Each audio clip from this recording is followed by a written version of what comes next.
So today is a little bit of a different type of live stream than I'm usually used to doing. It's going to be a longer form, sort of free form one. Um, I'm currently working on a new exhibit for the Science Center, which is going to be a sort of interactive diorama. And today I'm going to show you part of the process of what goes into making not only this specific exhibit, but what also goes into the making of new exhibits at places like the Headwater Science Center. Today, what I'm working on for the diorama is, since it's going to be Ice Age North America, I'm working on sort of a base for the diorama to all sort of utilize. Currently, the Bemidji State, the Beaver Engineering Club, is actually working on the table for us, which is going to have a platform in the center where we're going to put a 3-foot by 3-foot square of this, which is fake fur fabric, which has been cut and shaved to a proper length.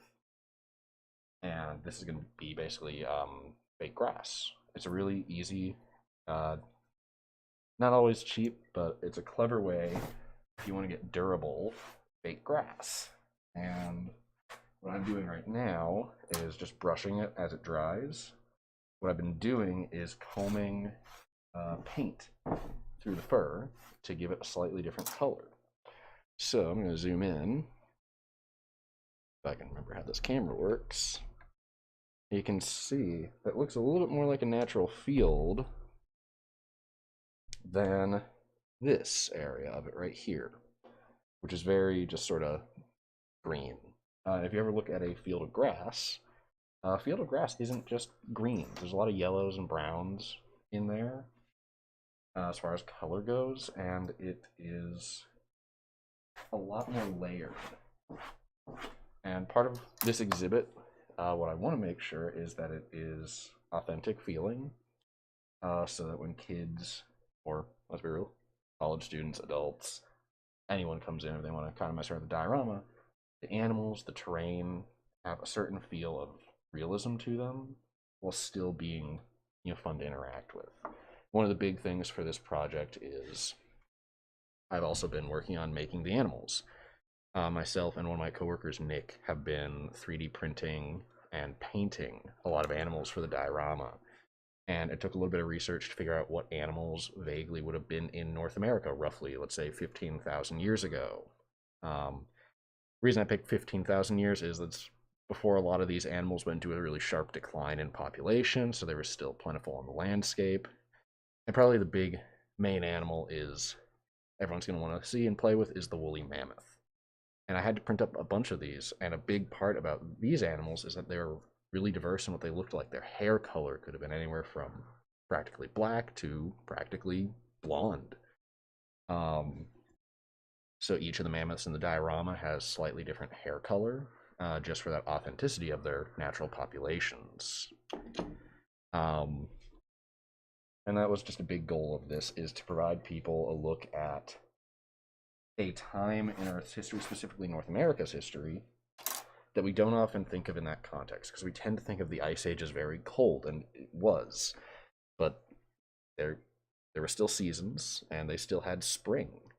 And springtime during the Ice Age could get quite warm, and I wanted the diorama to be set then because, well, you got to see these animals in different contexts. One of the animals in the diorama is the North American stag moose, and Nick is currently working on printing those, and we have a pair of those males running, trying to headbutt each other. You often see modern day, moose and deer do this in their mating season.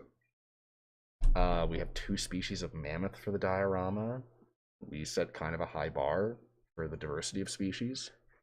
And then currently the Bemidji State Engineering Club is also helping us with scanning some models.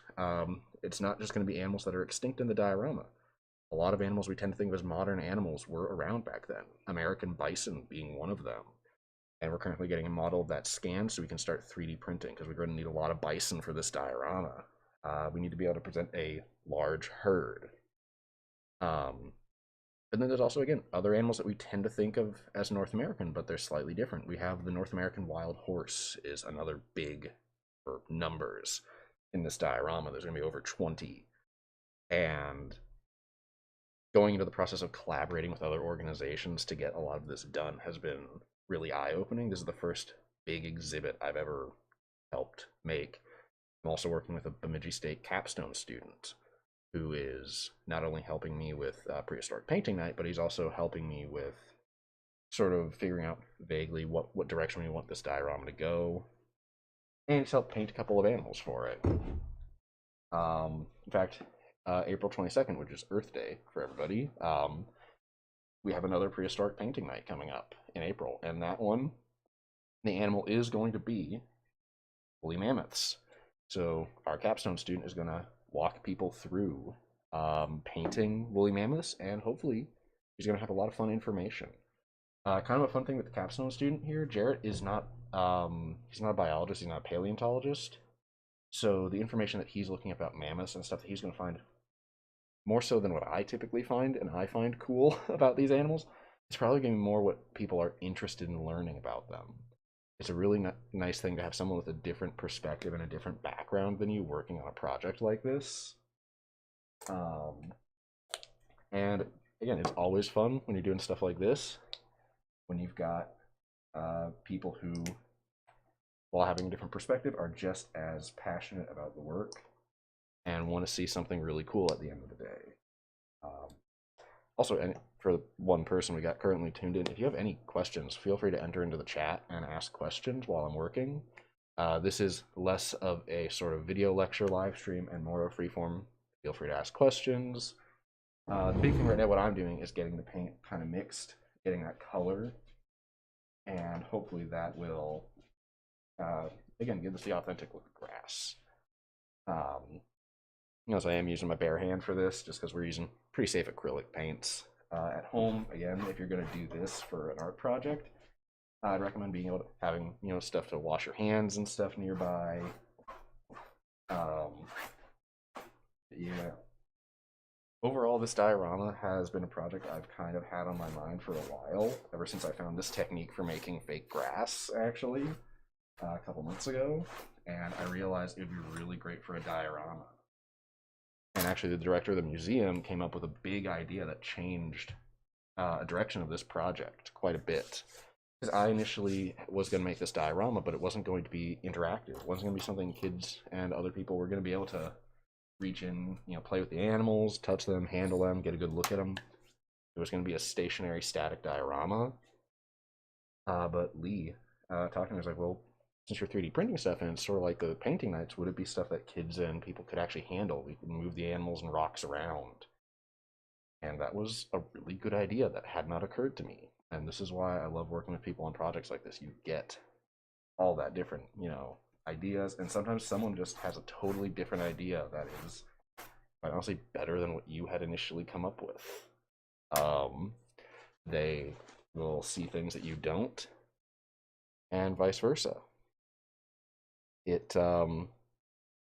really fun. Here, one second, I am getting a call, so I'm going to leave you guys looking at this. I'm going to put the mammoth up.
I was here early. I totally forgot to leave the door unlocked for my coworkers.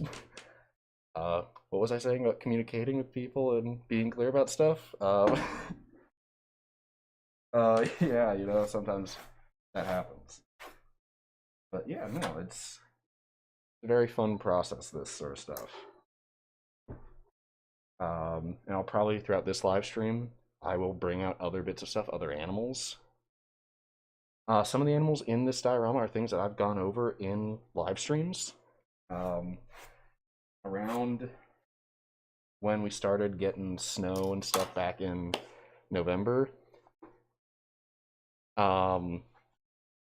we basically, I kind of transitioned from dinosaur live streams that I was doing pretty regularly to Ice Age animal live streams. And that was kind of the start of this, actually. So a lot of animals, if you've seen my live streams before, they are going to be somewhat familiar. Some of them. Although others will hopefully be nice little surprises. But yeah, overall, this type of project, this type of work is something that I'm really grateful to have the opportunity to do. At a lot of museums and stuff, you don't always have this amount of freedom with what you work on, and your position at the place is sometimes very set and very structured.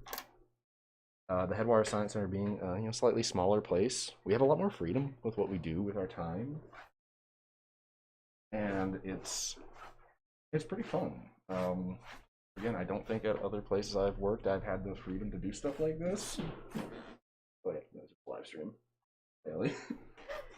I'm working on the grass for the Age diorama. But yeah, sorry for letting you in. I totally forgot to unlock the doors this morning. I just walked in. Normally when I get here, I do unlock the back door, the big metal doors. Okay, I'm gonna be right back.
How's your day going?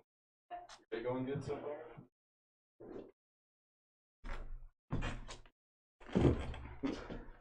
And oh, hey, one viewer. Yeah.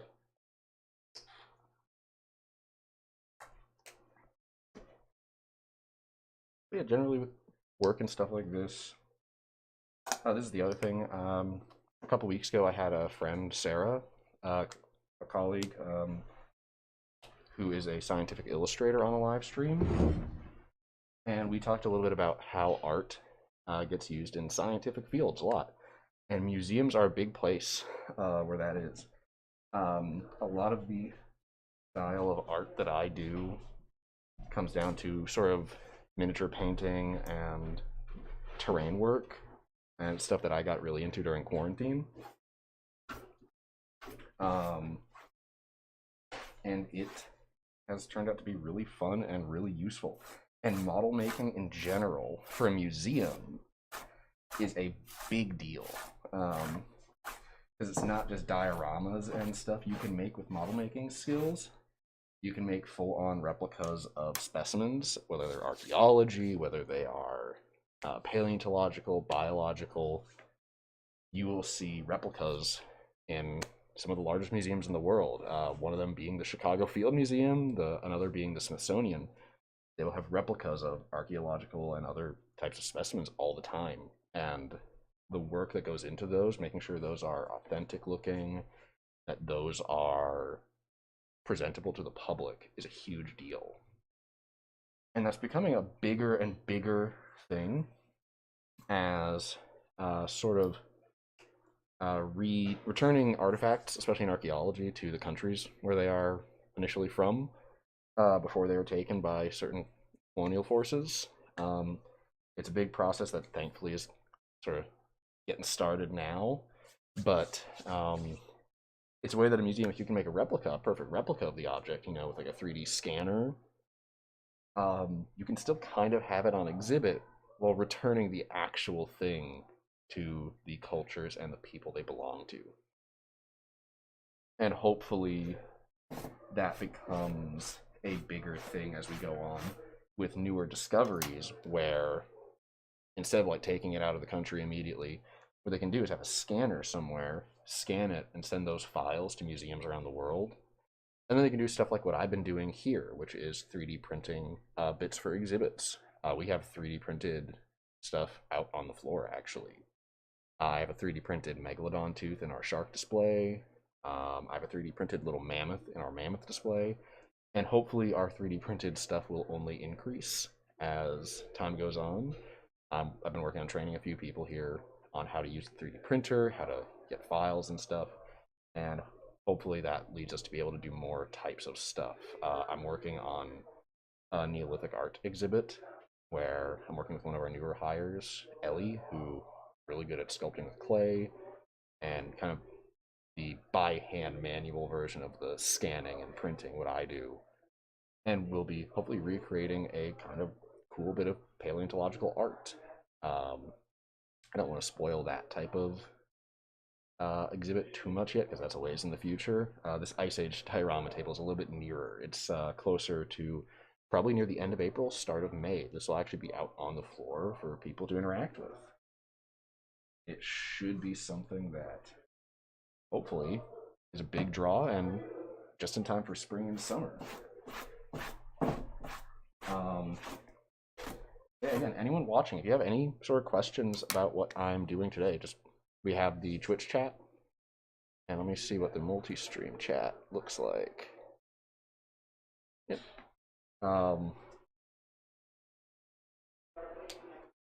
As you can hear, we are just sort of starting to open up. Sundays we do open a little bit later. Hey, Michael. But yeah, no, so please feel free to come on down to the side there. If we have anyone actually show up here, feel free to sit in while I'm doing this. There is a reason I'm doing this in the main public part of the museum, the exhibit floor. Are you streaming right now? Yeah, working on the Ice Age diorama, the grass mat. This is Michael, everybody. How do I do this? Michael, you got hired recently, right? You're actually full on. It's my first day of real work. Yeah, so Michael was a volunteer for a while, but he is now an employee. I'm cool now. You're cool anyway, man. So I don't know, do I talk in or what? We just do time cards. You're seeing the average day in museum work here at the Science Center. Yeah, if you want to help me work on this, you're totally welcome to.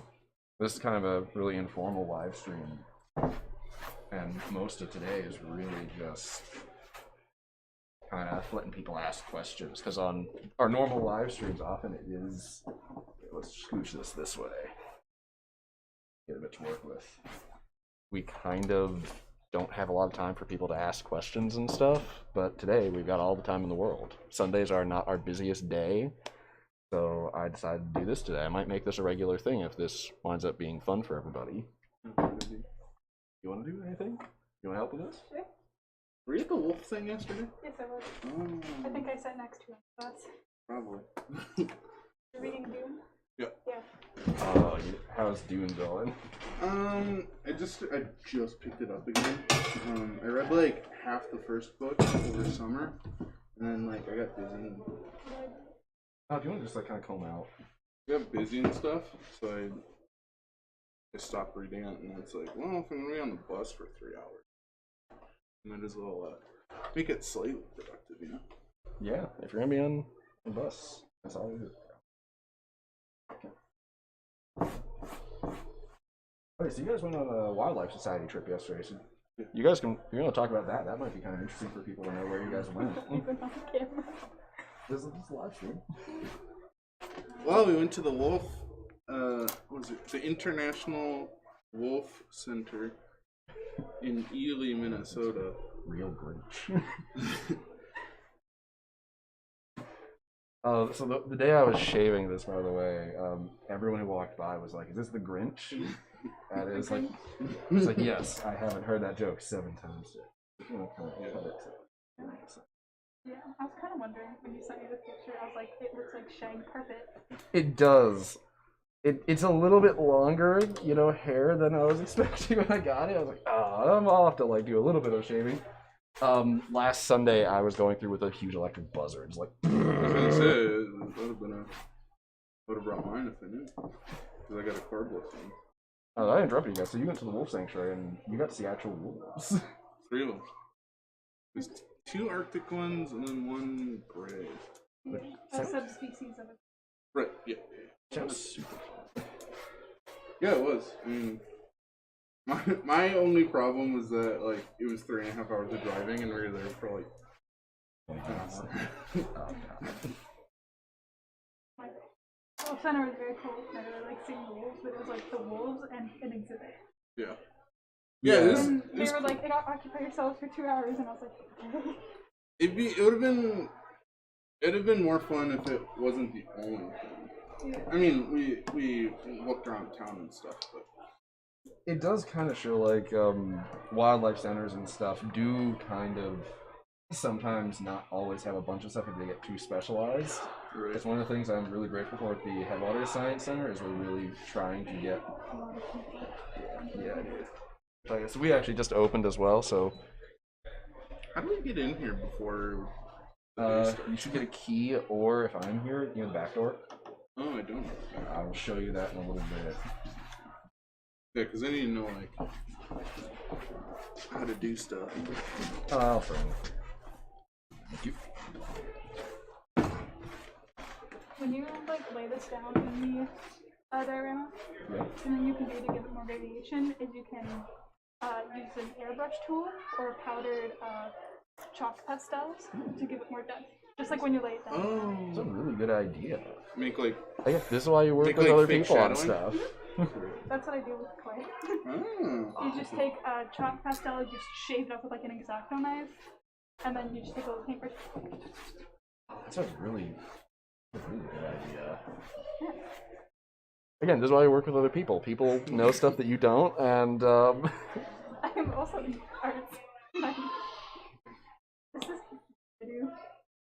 it's very fun. Like, I kind of do this vaguely as a hobby. Oh, you're double majoring in, like, studio art and, like... Major and minor. Major and minor? So you're, And then I might double minor.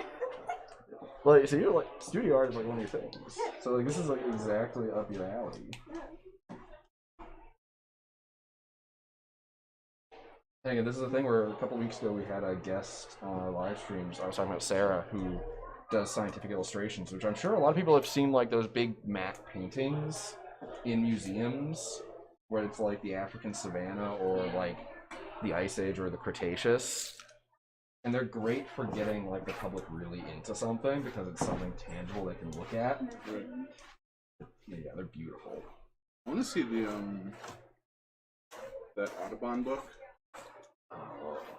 The Audubon Bird Guide or the Audubon? Yeah, the big one, the, like huge one where you like painted like 200 species of birds or something. It's really funny how much overlap between like really good scientists and really good artists there is. Like a lot of really, really good either like scientists or artists had a slight background in the other field. I think like Leonardo da Vinci had like a great background in like human anatomy studies, and he was like, oh yeah, I did a bunch of autopsies. That's how he like was able to get really good like definition of specific muscle groups, not just in paintings but also terrifyingly in sculptures, which is like, I mean, really like an achievement if you can get a sculpture to look like real based on like 3-dimensional stuff like that. Yeah, there's this one sculpture. I think it's a religious one, probably, as most sculptures back then were. But like, you could see like there's a guy like grabbing a woman's like thigh or something, and like there was like you can, like, perfect see it. divot. Yeah. It's like it's crazy. And then there's like other sculptures where people like sculpted like a veil over someone's face, and they managed to sculpt it so it looks like it's semi-transparent, but it's it's clearly not. It's marble, and it's that some and talented stuff. there's another one with like a girl, a lady wearing like a dress, and like you can see like the perfect like the billowing somewhere, and then other parts where it's like tight to the skin and stuff. The amount of time that goes into stuff like this, which is one of the reasons I'm showing you guys working on this today, is you can see it's not inherently like a super speedy process to make stuff like this. It can sometimes take a few weeks, months, even some exhibits have taken years to build. The Academy of Sciences in San Francisco had a massive sculpture made of an animal we went over in a live stream, Paraceratherium, the largest terrestrial mammal that ever lived. This sculpture it was life-size, and this sculpture took, I think, 2 years to make, just because of the size and detail and painting on the animal. And it was something I actually got to see in person when I was younger, and it was massive. Like, I could walk under the belly and not hit my head. I had a couple inches to spare. Yeah, it's a big animal. Oh, also, you guys can see we have a lot of excess fluff. Yeah, Probably turn that into something. scissors. Probably turn that into something. Oh, I'm thinking of reusing it. One of the things I think you guys probably might notice on the woolly mammoth I've got here is he doesn't have a lot of fluff on the tail, which modern day elephants and mammoths we know had. A little bit of fluff at the end of their tail, kind of like a fly swatter. I might repurpose some of that into the mammoth tails. Just You could also use this. Okay, so for the tail, I wouldn't use paint to color it because that'll make it like matted a little bit. Chalk pastel. and just Rub it in. And then you could also use this for moss, bushes, lichen, whatever. Yeah. Because just like. This is very fun. So we also might bring out some of the other stuff, some of the terrain pieces like the trees and the rocks today, just to show you. This might wind up being kind of a long live stream, so hopefully people tune in as they do. And a few of us might jump in and out as the day goes on, as we're needed elsewhere in the museum. But again, anyone with questions, comments, any kind of cool museum stuff that you've seen, feel free to put it in the comments. So Michael, this is another thing, talking about this type of stuff. There's a huge overlap with this specific type of thing and like D&D terrain. Like, I've actually seen people make their D&D terrain for grassy fields with this, which is really cool. And if there's excess of the fur when we're done with this project, I might do that myself. Yeah, when I was home, I went to the Source, which is the biggest comic shop in Minnesota, I think, and they have like their little back room where people can play games, and like there's always people that are playing like the war games, and they make really things big they maps. make are insane.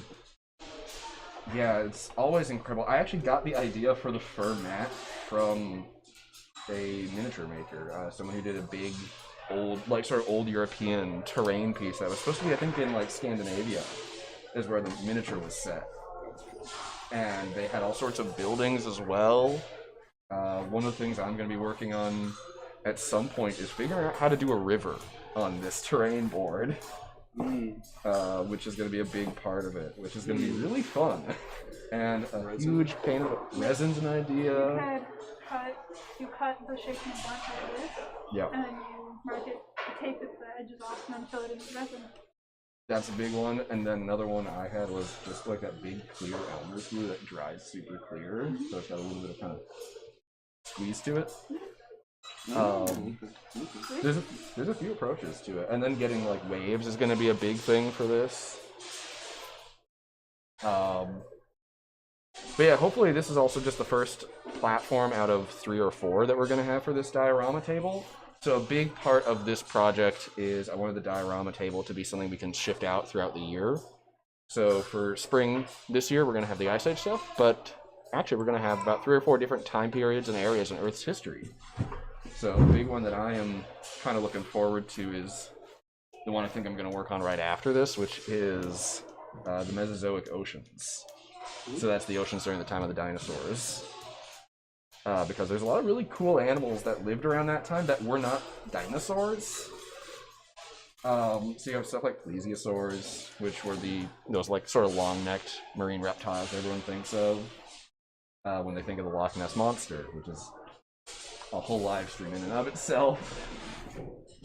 And then there's Ichthyosaurs, which were these weird reptiles that kind of looked like a mix of like a dolphin, a shark, and a lizard.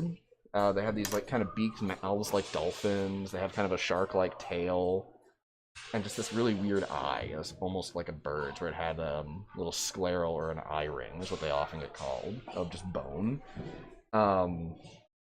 There's all sorts of weird marine life. I learned there are these things, I think they're called cockeyed squids. So one eye is like small, and I think it sees visible light, but then on the other side of its head has like a much larger like yellow eye that I think is better for like infrared or something like that. Oh, that's super. So it looks creepy as heck. Yeah, some animals wind up looking very strange. And this is a thing that I think, thankfully, with the prehistoric animal live streams, we've seen a lot of, which is very weird-looking wildlife. I think my most recent animal live stream was Baleen Whales, which, again, just because we've seen them a lot, we have a lot of media exposure to them, we don't often think of, but when you really break it down, they are bizarre animals. It's an animal that has giant, essentially, like, bony bristles for teeth. They're ridiculously large. And their heads are absurd. Okay, so let's get that on the camera, because that is super cool. So you can see one eye is very different size than the other. It's like, that's crazy that evolution is like, let's do this. Yeah, that process happened. You could put these bits along the side of the river Ooh, to act as sort of like I like that a lot. matted plant foliage. And then I'm thinking about it. Hey, do you have any stuff you want to take? We have a lot of spare of this, so No, I don't think we'll run out. I'm already struggling with move out. So, yeah, when you living in the dorms, going from a dorm to a house, when I did that, it was ridiculous the amount of like, oh, I have space. No, I don't have the house until August, Oh, so I need to go back to the Oh, so you gotta be able to like take it all home and then bring it back. Oh no. Yeah, I'm kind of running into that problem where I'm looking for an apartment now that I'm graduating, and Hey man, if you want, I got a room at the house if you want. well, I already have a roommate that I'm We'll gonna have 2 rooms to have a so. Also, maybe. yeah, if you're feeling like it, yeah. Thinking about being an adult, figuring out living situations and roommates. Yeah. But the main apartment we were looking at it's like new, as in it's still being built as of this moment. Ooh, fancy. Yeah. But the problem is, I'm like, all right, I gotta move in like May 7th because that's when I'm getting kicked out. Yeah. Like, we don't know if that's gonna be built by then. Yeah. If it gets down to it, dude, I got a place, and also you have access to a garage. So like, I don't know if you hunt or not. No, my friend does. Yeah, yeah. So that's totally a thing I can put you in contact with. I'll add it to the options for sure. Yeah. Well, I'll figure out when we have someone moving out around that time. Are you allergic to cats? Nope. I love cats. I got 2. Anyone who knows me personally knows I have 2 cats, and I will not hesitate to show their pictures to anybody because I love them so much. They're amazing. Also, by the way, yesterday was prehistoric painting night for March, and we painted Trilobite. So anyone who missed that night, this is what I did alongside everyone else. This is our watermelon Trilobite. I'm jokingly calling him the new mascot for the Headwater Science Center. He looks very derpy, and I love him. His eyes are very far apart, so it's sort of like anytime a cartoon character gets bonked on the head, and they briefly turn into Sid the Sloth or Ed from Ed, Edd n Eddy. Which, I guarantee that did not scan with a bunch of people who are going to watch this. They're going to be like, little kids like, Ed, Edd n Eddy?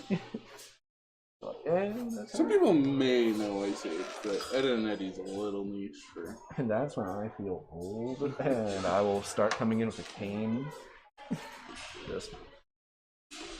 Off my lawn. When I say that phrase, that's the time for someone to end me. If I say get off my lawn, someone needs to come up with like a mallet and just bonk.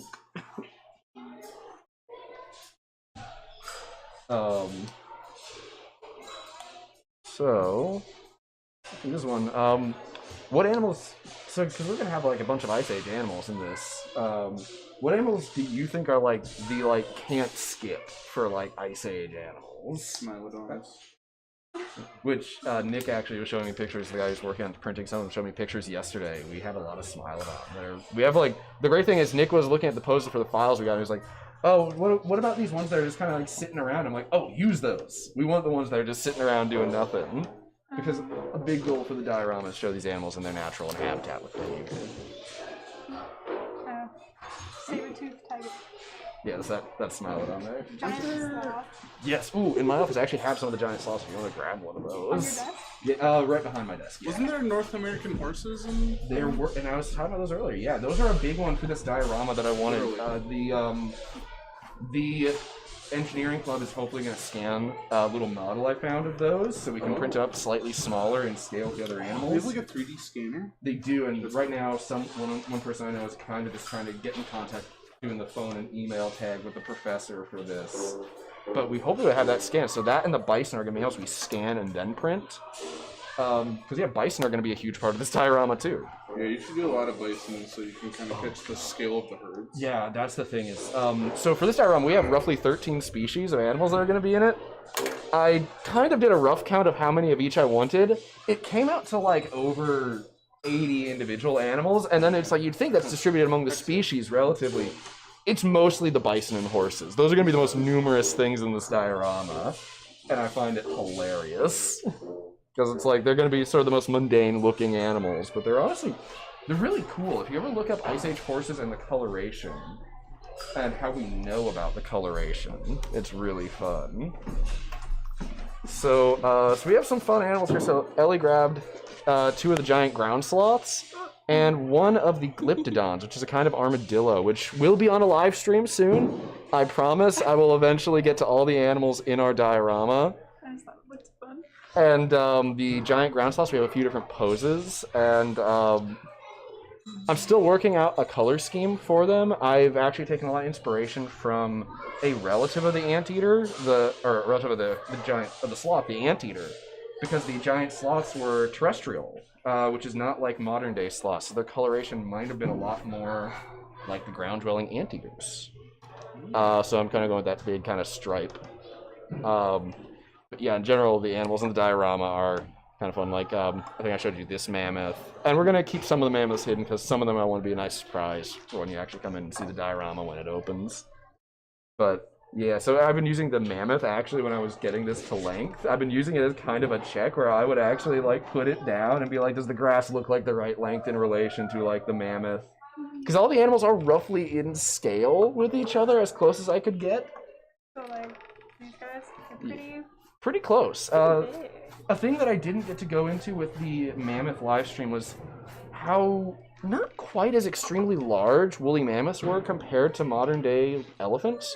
We tend to think of mammoths as being way bigger than elephants, but only about like 1 or 2 species really got like way bigger than an African elephant. Most mammoths are actually smaller than an African elephant. The woolly mammoth was actually roughly the size of an Asian elephant, which are they're still a big animal. I'm not talking smack on the Asian elephants not being one of the largest land mammals, but they're not quite as big, definitely not as tall. I've been around African elephants where I used to work at the Oakland Zoo, and when I was a little kid and behind the scenes of the Oakland Zoo. And they're one of those animals that, like, as a kid, you'll see an animal and be like, oh, that thing was huge. And then your parents tell you when you're, like, you know, like, growing up, it's like, yeah, it wasn't that big. I remember talking to my parents about the elephant, like, oh my god, that elephant was huge. They're like, yeah, it was. They are pretty remarkable animals, honestly. Again, and anyone who gets a chance to be around elephants in a safe, humane environment, do it. It's like experience of a lifetime. Yeah, go for it. One of my favorite videos about elephants is there's one where this lady's like posing in front of it, and the elephant like grabs her hat and puts it on, and is just like, "Oh, I'm human." That's one of the things I really like about elephants is they are really intelligent animals. And it's a thing we can infer a lot about mammoths as well. Extremely. They have very individual senses of humor, from what I've gathered. At one facility, the elephants would really mess with people, and at another place, so this is where in Southeast Asia, a lot of times elephants are used for manual labor, for kind of hauling really heavy stuff. And they kept the elephants in a big barn at this one place. But they kept noticing that their fields were getting broken into, and they're like, well, dang, it might be the elephants. And elephants, something that you might not know is they have a really big kind of fleshy pad in their foot, which helps them feel vibrations in the ground, but also makes it really hard to hear an elephant walking. And the elephants were taking advantage of this. They're remarkably stealthy, and they're sneaking out of that barn at night and going into the fields. So what they started doing was they started hanging bells on the elephants so they could hear them. And this worked for a while until they realized, hey, wait, they're breaking into the fields again. How are we not hearing them? And what the elephants were doing was they were grabbing this sort of like resin from a tree and stuffing it in the bell so that the little dangly bit in the bell couldn't actually touch the sides and ring. And by morning, this resin would dry and harden to the point where it would just fall out of the bell.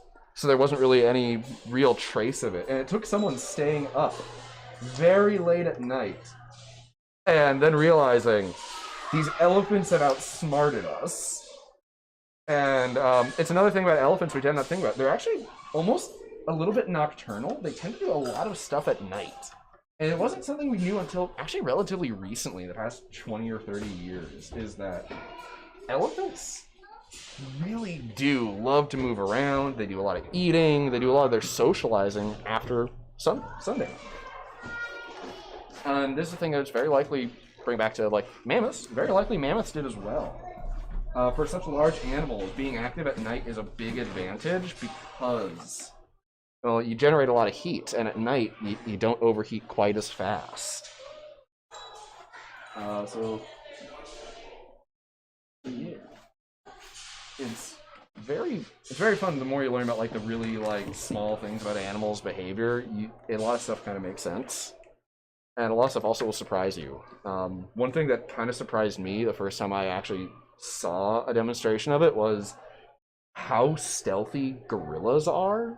You don't think of a gorilla as an animal that can like disappear into like not all that much vegetation. I believe it's the Seattle Zoo.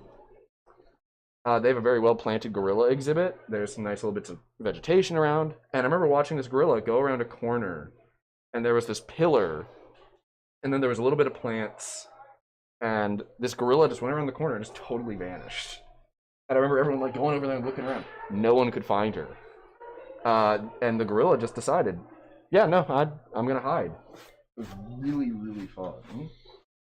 Just to see that happen. This is one thing for like projects like this for like art in museums. You guys have any favorite stuff you've seen in a museum? Yes. Right. So at the St. Paul Science Museum, you know they have those like traveling exhibits. That's cool. So they have like this big section of the museum that's dedicated to traveling exhibits, and there's like a different one every couple months. And one of the best ones that I saw was the pirate exhibit they did, and they have like there was like a sensory room where it acted like you were on a ship and like a thunderstorm. Do you know where James is? I do not know where James. He might be downstairs. Okay. Sorry, that was another person who works here. It's a pirate exhibit, and you get to basically pretend like you're in like a store and like kind of get a feel of what it was. Yeah. And they have like sound boxes and like mannequins dressed as pirates that were also like posed and made to look like real pirates, you know, like real people. I love that. That is so cool. Also, I just love the idea that you're doing all this stuff on the ship, and then you just had the mannequin just. Yeah. They've also done like they did an entire exhibit on like folklore and fantasy stories from around the world. Oh, that was phenomenal. They had like dragons and unicorns and like look at this guy from like Chile, you know. So that's the thing. We actually on Halloween last year did a live stream on cryptids, and this Halloween I actually have a live stream planned out already. So tune in. And then they did another one that I went to go see twice. Video games and the history and science behind video games. Which is there's a lot behind that. No, they had games that you could play. Like most of it was playable games. That's amazing because imagine like some kid who like their parents like get off those video games, let's go to the museum, and then they got to the museum that day. That exhibit was there, and they're like looked at their parents. You did this. They had like the beginning of the exhibit because it was a walkthrough. The beginning was like original arcade games. You know, those are super fun. That were like old as hell. Like this is the Pong game. There's an arcade bar in Uptown, Minneapolis. There's an arcade in Bemidji. What? I went to this. So I went to Edinburgh in December, whatever, and I went to a Harry Potter themed bar. Oh my god. And then a video game. Which was really fun. That is awesome. And that's Scotland? Yeah. Scotland. Scotland, yeah. The drinking age is 18. So Fast breaking any laws. Fast money. We have to get that out there for liability on the laws law. were broken. Scotland, you're covered. I had my ID. I was like, I can go. I can drink. That is the best thing about traveling internationally, I think, is when you go to a country that's like, what, you're 14? Yeah, have a beer. And if you're with your parents, it's always the funniest interaction because your parents are like, wait a second, this country, this is normal. And then it's like, be rude and turn it down. Parenting score go down. The bars in Edinburgh, London, and stuff are like the first and only bars I've been to, right? And I handed my ID to the bartender, and he was like, "Oh, sorry, we have to follow American laws. You can't drink." And I was like, "And he was like, JK. I'm just kidding." And I was like, "Okay." That's a bartender sense of humor. You can just go a few hours north too if you really want to. Oh yeah, Canada is also a place. We are not endorsing this, by the way. No. We cannot endorse nor like condemn this behavior. Safe San Diego. Follow the law. This is what happens when we get off track on a live stream. Like, go Canada, get drunk. Follow the laws. Have a little thing pop up on screen. Do not do that. Laws. Follow.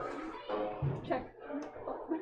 Always do when you're traveling, check the laws, because sometimes there's little laws in other countries that are a little bit different than here. In Germany, you can drink in public. Like you can just have a beer and walk down the street. Yeah, which for anyone who's lived in America is like one of the weirdest things. We're so Puritan about it.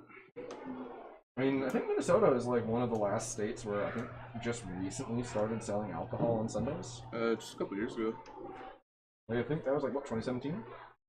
Something like that. Yeah, that was, I think, the year I showed up at this place. So Mike, have you been to any like especially cool museum exhibits? My personal favorite one, at least when I was a kid, was the aquarium in Duluth. It had like the Great Lakes lock and dam system, so you could like take a boat. You could like put a boat in Lake Superior or something, and you could like have it. It would follow the water down because it was real water, and it would go down into a dam or into a lock, and then you'd have to make sure the water level is correct, and then it would go in, and then you'd slowly release the water and let the boat sink to the next water level. It was so cool. I think very intricate. Yeah, I think Ryan said they got rid of it when he was there, which makes me extremely sad because I swear I could live play on that thing for like hours if my parents let me. Plot twist, next exhibit at the Headwater Science Center. I cannot confirm that. Don't hold me to that. If I had the ability to, I would maybe actually try and recreate it because I love it that much. That might be a fun summer project to make like a miniaturized version of that. Yeah, at least like a smaller one because it was actually like the boats are like probably the size of my palm right now, so it was big. We could make that. Dollar Tree kids toys. We could make that. We have. Yeah, I think it was pretty simple. Like, We got a 3D printer. Yeah. Honestly, There's like, no limits on us now that we all. I mean, okay. If I'm working here full time, I might as well. My grandpa has like mass amounts of like wood and carpentry stuff, so I could just be like, hey, build me a waterway. Build me a scale model of the Great Lakes. He's retired. He's not doing anything else. Yes. What's this going to? Nothing. My house. Okay. Look at the house. Feel free to install one of those in the garage. That'd be fun. Yeah. So here's the thing. Think of all the cool stuff we have here. So picture everyone who works here has something very similar in their house. Exactly. Yeah. Or in my dorm that is 11 feet by 8 feet. Oh, when I was in the dorms, man, I had some ridiculous stuff in my dorm. I have a hanging skeleton. That's awesome. I got him from Spirit Halloween because it's an alien skeleton. Okay, so this is a great thing that I have had since I started college out here. I have at this point, not even slowly, it's quickly deteriorating, Halloween store owl. Oh. That I got this at the beginning. I'm like, I am not getting rid of this owl until I graduate college. He just breaks it. This is the great. Don't tell anybody. That's the great. You fix it just enough. Then the next person who comes in, you broke the scissors. Okay. You said. See, I said that. I fixed it. Having done that myself. My dorm room's too full right now to have anything. It's like. Grateful I didn't have to try to find a way to put a 3D printer in a dorm. I had a friend who did that. They just had that thing running in their dorm. They're like, hey, the school's paying for the electricity. Yeah, I got my game systems, and then I got like magic. I have too many magic cards in there, and then.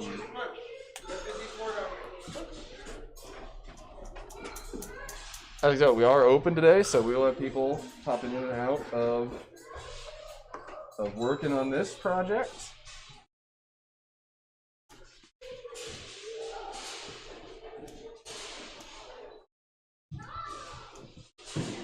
Looking at the angle, it looks like you're getting dangerously close to my hand with the scissors. Maybe I am. This is how I come back up with like no finger. They're safety scissors. You're allowed to give them to kids. You gotta be safe.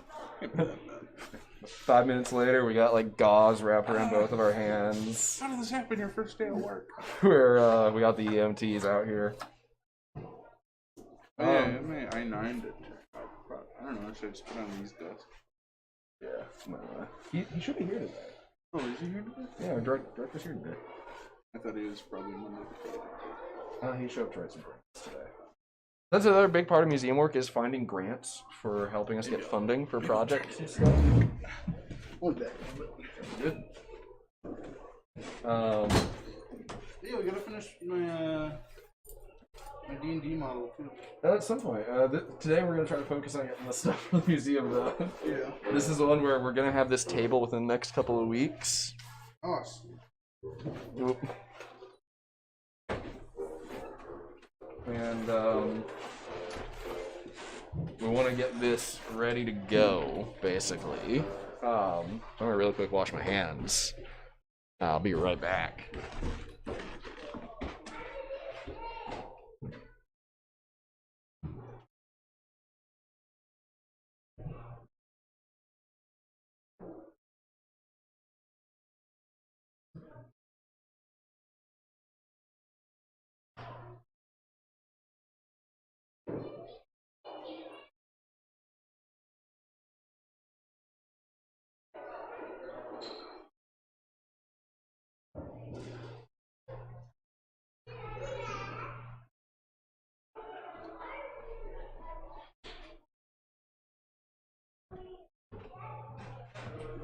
So, yep, that looks like one of my coworkers is on our live stream chat.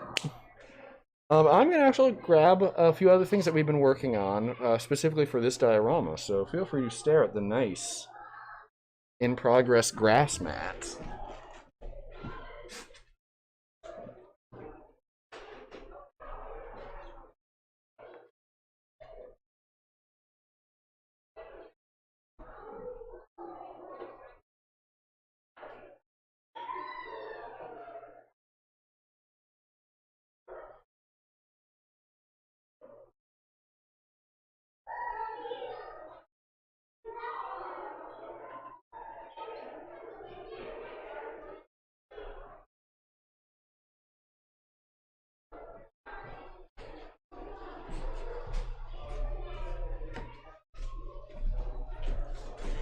So some of the stuff we've been working on is how we're going to do our terrain, trees, shrubbery, and stuff.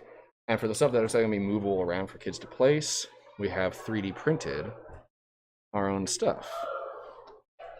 The 3D printer has really opened up a lot of avenues for how we're going to make stuff for this. We have little shrubs and stuff like that. And I'm actually going to grab a few other things actually for this.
Alright.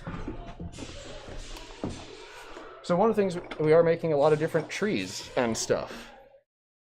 We have a couple different types of pine trees. And these are things I've been working on 3D printer the past couple of weeks actually, just getting regular, just printing new batches. And then we have some rocks. I wanted this to be a diorama that kids could really, and adults again, could really move stuff around, set it up in interesting ways. And again, the 3D printer gives you a lot of versatility. And kind of a cool thing about 3D printers is just a couple of years ago, they were quite expensive bits of equipment. Whereas nowadays, they cost like only about $200 to $300 for a very easy to run, efficient one. And that opens up the door to a lot of people. I don't just use a 3D printer here at the Science Center, I have one at my house. And it is trees. Yeah, I wanted to kind of show off a few of the other bits of scenery we've got for this type of project. So the plants and trees. So we do have fir trees, which are probably as specific as we're going to get for the diorama, as the focus is mostly on the animals. But in other future dioramas, for different things where maybe the plants are a bit more of a focus, we are probably going to have to get really specific on our plants, which is going to be interesting. I'm not a botanist, so they're not my inherent specialty, so it might require a little bit of research. But generally, yeah, they're generalized plants, but we do have fir trees because those are a big prolific species of conifer or pine, type of pine tree. This one up here. Yeah, no, that's a big one from Minnesota, man. Do you do glaciers at all? We're not going to have glaciers since this is going to be set in springtime. There's not going to be a whole lot of snow or ice on the ground for the diorama. And that was a big thing, is finding a way to show the Ice Age in a way that people tend not to think of it. Right. How's it going, Lee? You're turning Just doing a little bit of a live stream on how we're making stuff for some of the new exhibits and stuff. Let's see. So this is texturing. Yeah, it's texturing and coloring it, so it's not simply just like that color green. We get a little bit more of a realistic sort of way of, if you ever look at like a grass field, there's a lot of like browns and yellows and stuff throughout it. It's almost more browns and yellows than greens. And for the Ice Age one, since we're having the diorama kind of vaguely springtime, it goes really well with these animals like that. This is museum director. Are you talking to someone? Oh yeah, we have a live stream going. Oh, very good. Yeah, I'll How do you do? get out of the way here. But yeah, so today I figured normally Sundays are a little bit slower days, so I figured have a little bit of a longer form live stream on how museum exhibits kind of get made.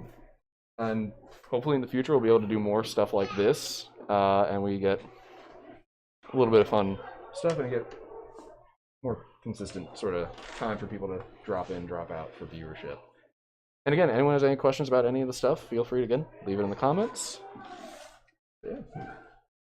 I'm gonna leave. See ya.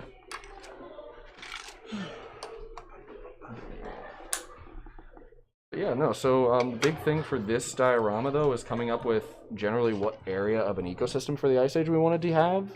So a big one, given some of the species we were using, was that like stuff like mammoths were very, very heavily sort of grassland animals. They did not really like to go into forests all that much. That's a bit too enclosed for them, and the food sources aren't as available for them there. Mammoths really heavily grazed, like modern-day elephants. So having some pine trees is good, because that way people can kind of make kind of a tree line and distinguish between that habitat and the habitat for some of our other animals who prefer more mixed habitats, like our giant ground sloths are a great example. Those animals like sort of a mixed patchwork habitat of grassland and forests. Yeah, and that's something that Michael and I are wildlife biology students, so believe me, we have heard about edge habitats. Over and over. Have you taken rangeland yet? I took upland. Upland, sorry, yeah. Yeah, rangeland. That's like Upland half is- the words that come out of his mouth, I swear. Yeah, we have probably our favorite professor is Brian Hiller. Yeah. Because it's so fun to go through his lectures. But yeah, no, I took a lot of his classes like kind of in a row, so it's blended together in my brain a bit. So I don't know if I can distinguish fully between like principles, techniques, upland wildlife management. Pretty, it thrown almost together. just feels like one big class. Yeah, and it kind of in my brain just like, because I took them all in I took 2 in one semester, 1 in another. Human Dimensions has been the most distinct just because I took it in a different semester than all my other wildlife courses. I think it's also because we were talking a lot more about like the people more than the... Yeah, and the Human Dimensions work is actually really important for what we do here. Right. It's probably the most, ironically, out of all these wildlife courses, it's the most applicable in our job. We deal with it every day here, and it's how to communicate information, how to... How tall is this before you calm it down? Like, still cut that a little bit more? Or? Yeah, I think we're good once you get up to there. Basically, being able to disseminate information in a way that's understandable, in a way that's interesting, and in a way that helps people take that knowledge and be able to apply it elsewhere. When they hear information, they read articles, it's helping make other scientific information more digestible. You know? because we have a lot of stuff here where we have live animals like snakes. And a lot of people up here, since reptiles aren't super common up in Minnesota, there's not a lot of just common knowledge about them. And you'll see like garter snakes in the summer, but that's about it. That's a lot of it. Turtles. Yeah, turtles are pretty popular up here. I actually did toy around putting a turtle in this diorama, but I realized it would be so small, printing it would be kind of useless. You can just print a little dot. Yeah, I mean, it'd be a little dot. It was just like, that would be a little bit goofy looking. Oh, there's a I think it's in Perth or something. It's Australia. There's a they have a scale model of the solar system. Oh. If the sun was the size of a basketball. Oh, that's still huge too. Yeah, I think it's maybe Uranus, maybe Pluto, because this was probably before Pluto was declassified. Poor Pluto. Yeah, I think whichever one it is in Oslo, Sweden. Yeah, no, that just shows the scale of the solar system. Yeah. Yeah.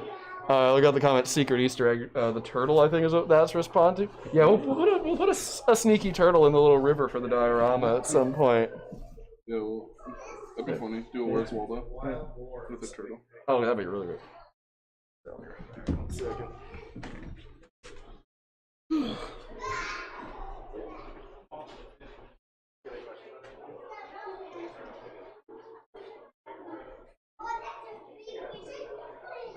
Oh god. Too much hair. Well, grass, I guess.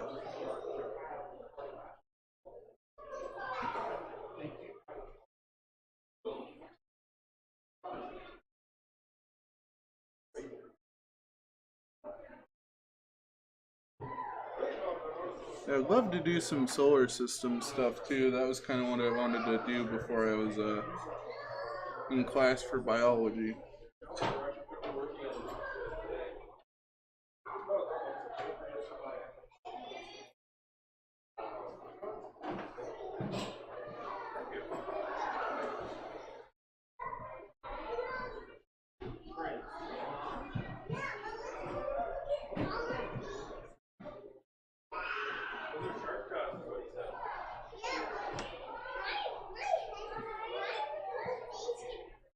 Ooh, that'd be good. Somebody's saying we should wrangle some NASA grants. I mean, that would actually be kind of. I've toyed around with originally this idea for the Diorama Platforms was going to be a little bit more generalized to different areas of science. It's kind of narrowed just in the past 2-3 weeks to being more prehistoric ecosystems. One of the ideas was for one of the platforms to be lunar surface. That would be interesting. I've kind of gotten to the point where I'm like, I think that deserves to be its own thing. That's something that would be very fun to work on. I'd love to do like. I don't have much experience in this, but I'd love to do one of Cairo. Oh yeah, you and I talked about that of Egypt. Because we don't have a lot of. Anyone who's been to the Science Center has probably noticed we don't have a whole lot of archaeology stuff. And that's kind of just because we don't have a lot of archaeologists working here. Anyone who's talked to a lot of us working at the Science Center, you've probably noticed that we're mostly biologists. Mostly biologists, In some degree. Even more like natural sciences. Yeah, a lot of us wildlife, a lot of us, and other things like, I think you and I are pretty much the archetypical Headwaters Science Center employees. Yeah. And we're currently working on getting people like Ellie, who has specialties in other areas other than just biology. But hopefully we'll have some geologists working in here. But yeah, because geology is pretty important. It's a huge deal, and it affects a lot of the other stuff. Living things wouldn't be living without a planet sitting underneath them. And that often impacts a lot of what life on Earth looks like. It's just the general habitat.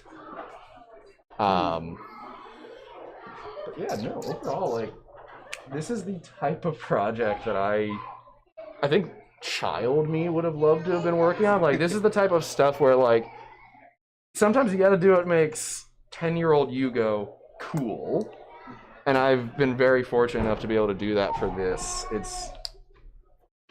something, again, not every job has that great opportunity. Yes, yes. They have a decent geology program, I believe. We did, yeah. They're currently trying to recover a little bit.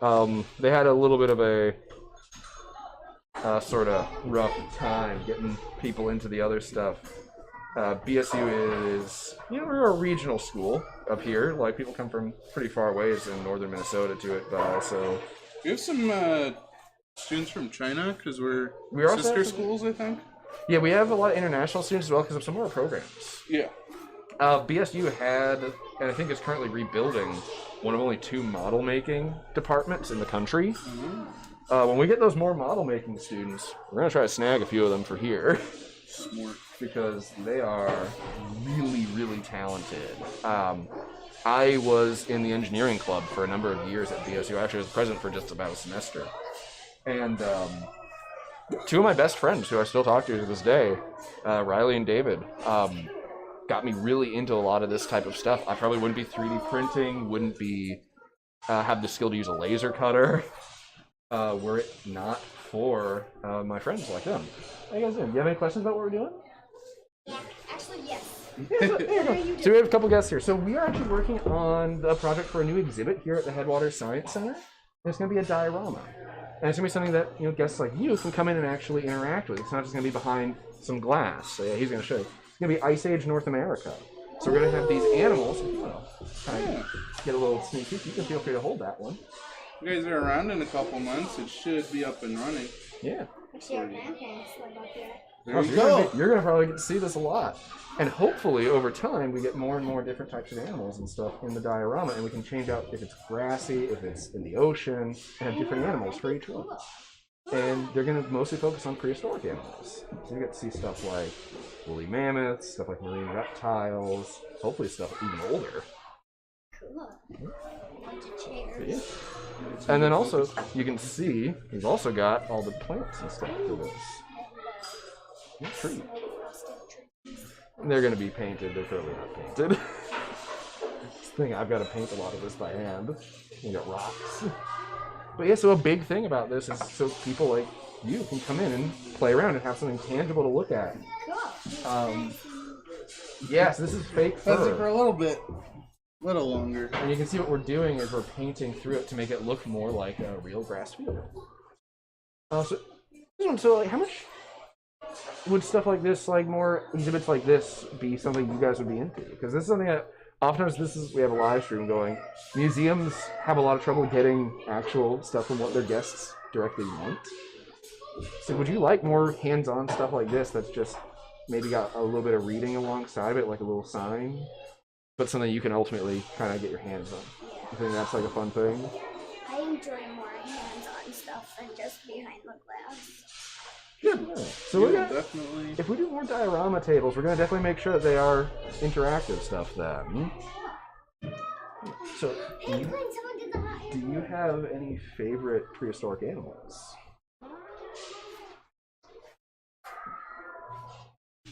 I like the 6-tooth tiger. Ooh, so that's gonna be in this diorama when it's done. We're gonna have a few of those in here. Do you have any favorite prehistoric animals? Just kind of. Well, hopefully you'll discover one when you come back here for it. So do you two like painting stuff? So next month we have a painting night on the 22nd.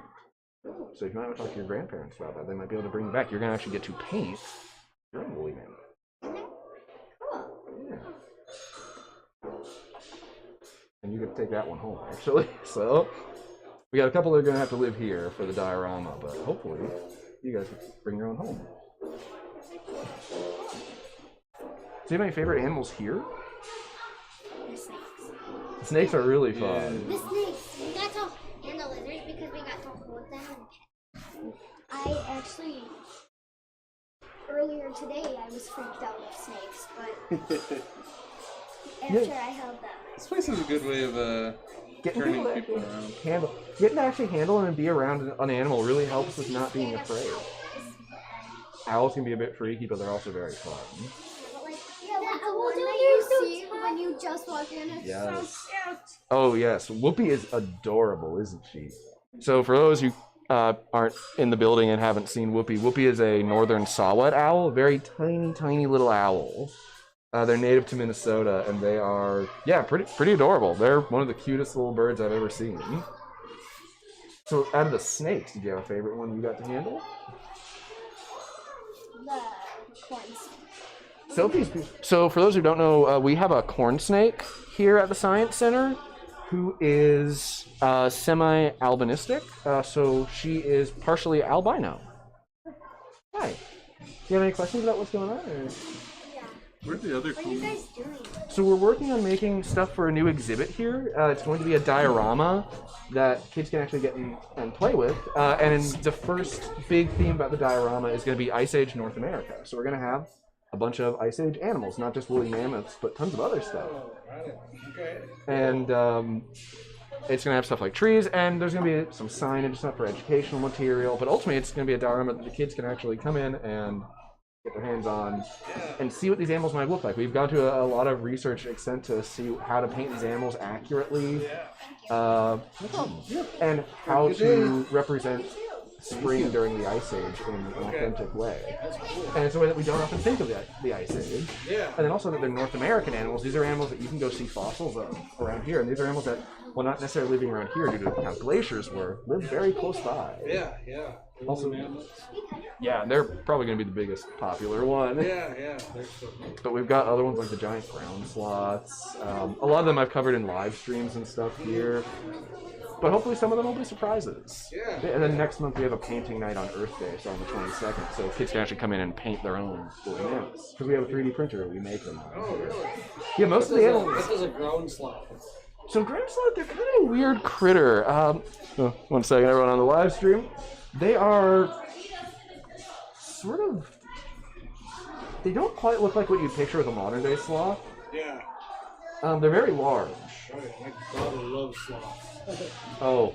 They're probably going to be a prehistoric painting of that animal at some point, don't worry. But they can look very weird. They're almost more like anatomically for like anteaters. Like an anteater, yeah, without the snout, yeah. Just being terrestrial sort of put a lot of that sort of pressure.